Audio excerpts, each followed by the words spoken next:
Marc. Thanks for being here today. Thanks for having me, Annie.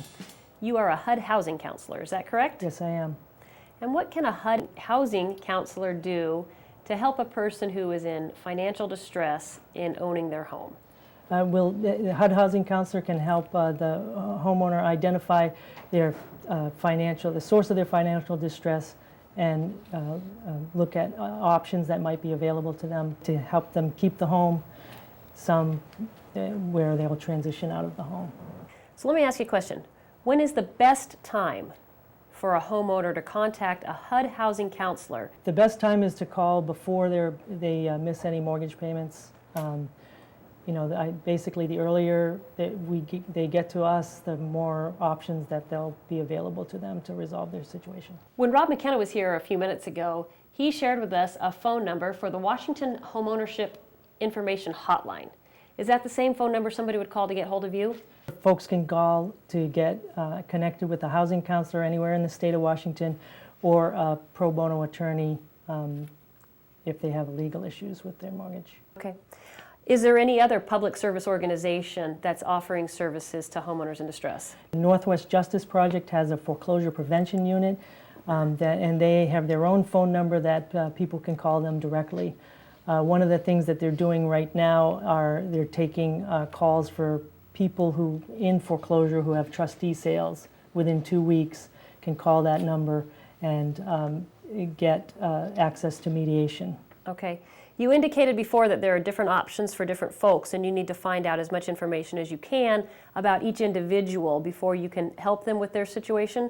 How do you go about collecting that information? We have an intake packet, and every housing counseling agency will have that. We request the homeowner to fill it out and submit it to us in advance of the first appointment. So do you eventually meet with them face-to-face? We meet with them face-to-face or on the phone. It just depends. It's up to the homeowner for the most part. Okay. Yes. So by the time they have that first official meeting with you as their housing counselor, you already know quite a bit about them because they've completed that intake packet. Do you at some point contact their lender? Well, one of the first things that we'll do is submit an authorization to release information. Without that authorization, will the lender not talk to you then? Yeah, the lender won't talk to us at all unless the borrower is present. When a homeowner does call you and comes in to meet with you in your office or by the phone, what are the options that they should expect to anticipate as potential workout plans to stay in their home? Or maybe you said there are some folks who just can't stay in their home. Some of the options are a loan modification, which is a solution to keep the person in the home. That requires the person to have income. There's also a refinance if the person is not behind yet on their mortgage. That might work. There's a deed in lieu of foreclosure. That's one where the person transitions from the house. And then there's also a forbearance agreement. And for an older person, there might be a reverse mortgage if there's equity in the house. Okay, let's talk about ways that you as a HUD counselor can help folks who are trying to stay in their home. Okay. Now, I assume that with any of these methods to stay in their home, they're going to have to be able to prove to the lender that they can make some minimal amount of mortgage payment. Is that correct? That's correct, yes. Okay. What kind of information do you need from them in order to be able to prove to the lender that they can make a sufficient mortgage payment to stay in the home? We would need proof of income. We need proof of occupancy, owner occupancy. Most workouts are only available to owner-occupied homes. Documentation of assets. We would pull their credit and see what their debt load is. Okay. What is a hardship? In order to qualify for any workout option, there needs to be a financial hardship. So that means something occurred that caused a financial impact on the homeowner. For example, unemployment or getting reduced hours. What documents do you need to prove a person's income? There would be pay stubs, any benefit income, so award letters. If there's rental income, say from board or rent, we would need a lease agreement and be able to show the deposits on a bank statement. Okay, and then if a person is self-employed, there's additional paperwork that might be needed, is that right? Yes. Yeah. Okay. How do you prove owner occupancy? Owner occupancy, basically it's a utility bill with, say, water or electricity or natural gas that has the property address on it and the owner's name on that, and quit claims. Documents needed to prove assets. What kind of documents would you be looking for? Just statements from accounts. If you have retirement accounts, we'd want to see a copy of that, a copy of any investment accounts that you have. Okay, I'm sorry to interrupt you, but one thing that I hear people say all the time is that they do not want to put their retirement accounts at risk. If a homeowner gives you this information regarding retirement accounts, are they putting their retirement accounts at risk with that lender? Well, no. In my experience, the lenders don't require anyone to use their retirement account. And furthermore, as a housing counselor, I'm asking for those documents because I need to understand their financial situation and their assets before we go to present any plans or questions to the lender. Okay, so just because the homeowner's giving you copies of their retirement account records Yeah. doesn't mean that you're necessarily going to forward them to the lender, is that right? Right, we won't forward anything to the lender without first talking to the homeowner. Okay, that's good to know. So Mark, what documentation is needed to prove the loan and the property? I believe that was one of your categories. A loan statement, that gives us a lot of information right there. So you want the note and the deed of trust if they're available? Yes. Settlement statement that you signed when you took out the loan, that can be helpful, mostly if the loan was a predatory loan. Okay, so now I have a question for you. What's the percentage of homeowners who really still have that HUD 1 statement from when they bought their home? It's pretty small for the most part. I would have guessed that. Yeah, if we really need it, we can get it from the escrow company. Okay, now I've got to tell you, this whole list of documents that we just went through, that's an intimidating list of documents. I'm a lawyer and I deal with a lot of paperwork, Right. and that intimidates me. Yeah. Well, I would encourage homeowners to try not to be intimidated by it. The housing counselor, we can help you through it. If you don't have a particular document, oftentimes we can come up with an alternative, or it may, in your case, not be necessary.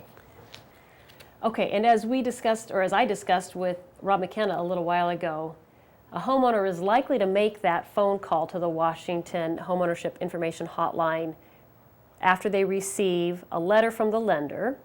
And Rob McKenna described the letter as being entitled as the Notice of Pre-Foreclosure Options letter. Are you familiar with that letter? Yes, that's if they're not already working with the housing counseling agency, they should first, upon receiving that letter, call their lender and let them know that they want to work with the lender to resolve this situation, and then they should call the hotline to get connected with the housing counselor. So you want the homeowner to call the lender first, even before they call the housing counselor? Yes, I do, because they only have 30 days to connect with the lender after receiving that, or else they lose a right to an extra 60 days before foreclosure can start. So if they call the lender in response to that letter, Yes. they buy themselves an extra 60 days. This gets confusing time-wise, but for a total of 90 days to negotiate a loan workout. Is that right? That's correct, yes. Okay. Before foreclosure can start. If they don't make that phone call, what happens? Well, then foreclosure could start as early as 30 days after the date on the letter of the notice of pre-foreclosure options. Okay. So what's critical about making that phone call then is that they buy themselves an extra 60 days to negotiate a loan workout. Is that right? That's correct. Okay. And in your experience, is that 60 days going to be enough time to negotiate a loan workout, to make this a workable process? Well, I mean, and one of the things with this particular meeting, or that extra 60 days, there's a meeting that you can opt for with a decision maker at the bank, and that prior to the Foreclosure Fairness Act was not available.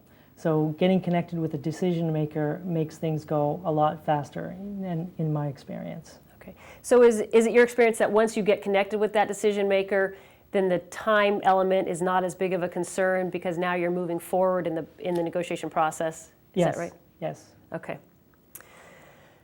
Let's say the homeowner doesn't contact the lender in those 30 days. You said that the foreclosure process can begin right away. What's the first step in the foreclosure process? The official start of foreclosure is the issuance of the notice, what's called a notice of default.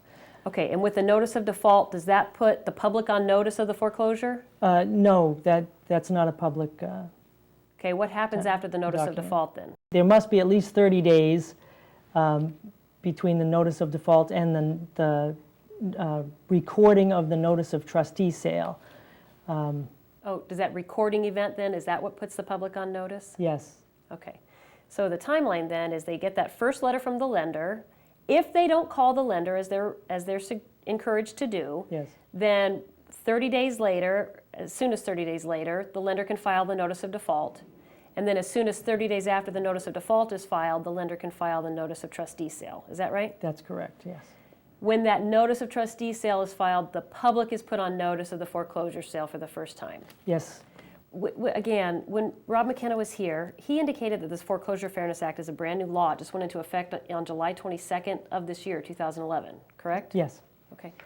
What if a homeowner was already in default? I'm sorry, what if the foreclosure process had already started by the time the law went into effect? Is there any help for those folks? Well, yes, if the foreclosure was started before July 22nd, then a homeowner has a right to mediation by working with the housing counselor or an attorney, as long as the request for mediation is submitted prior to the trustee sale. Okay. And the mediation is only available for some borrowers in that circumstance, is that right? Yes, it must be an owner-occupied home. The lender must not be an exempt lender. Let me ask you this. Right. Is the best thing for the homeowner to do contact the hotline, the Washington Homeownership Information Hotline? Yes, yes. Contact the hotline and let them know that you have a trustee sale and the date of the trust. What's significant about the information going public? Well, that's when the scammers start coming out and approaching homeowners and offering them, miracle solutions for to stay in their homes, or guarantees of loan modifications. And there's usually fees that they charge folks. And we've had so many people who've paid people money, and then they're on the brink of the trustee sale, and that's when they call us. And it's sad. So what are the red flags that somebody should look for? Actually, let me ask you this question. You said that these folks will sometimes call the homeowner once the notice of trustee sale is recorded. Yes. Will a HUD housing counselor ever call a homeowner without the homeowner first calling the HUD housing counselor? No. Okay. That would be unethical. Okay. So any of these folks who call the homeowner without the homeowner first calling them, is that the first red flag that the homeowner needs to be aware of this person? Yes, anybody approaching you. And then on the board, we've highlighted some other red flags. Are these the type of issues that occur when a scam artist is trying to persuade a homeowner to surrender whatever they've got left, whatever money they've got left? It's mostly getting the homeowner to pay them with promises of, a loan modification. That's the most common that we're getting. Okay. If a homeowner is unsure as to whether or not the person who's contacted them is a HUD housing counselor or a scam artist, what should they do to find out? Well, they can go onto the HUD website. They can also call the hotline and ask us. We know who the HUD housing counselors are in the state. It's really hard for me to believe that people take advantage of folks in this situation, but I appreciate that your agency is there doing its best to try and stop that kind of activity. Yes. Thank you for that. I also want to thank you for being here today. You've provided an awful lot of helpful information. You've talked to us a lot about what people need to do if their goal is to stay in their house. If they go through this process with their HUD housing counselor, and decide that they just can't make the mortgage payments necessary to stay in their house, you described that another option is a deed in lieu of foreclosure. Yeah. Is that something that the HUD housing counselors can help them with? They can with the deed in lieu, yes. Okay. I really appreciate you being here to share with the folks their options in working with a HUD housing counselor. Thanks. Glad to be here.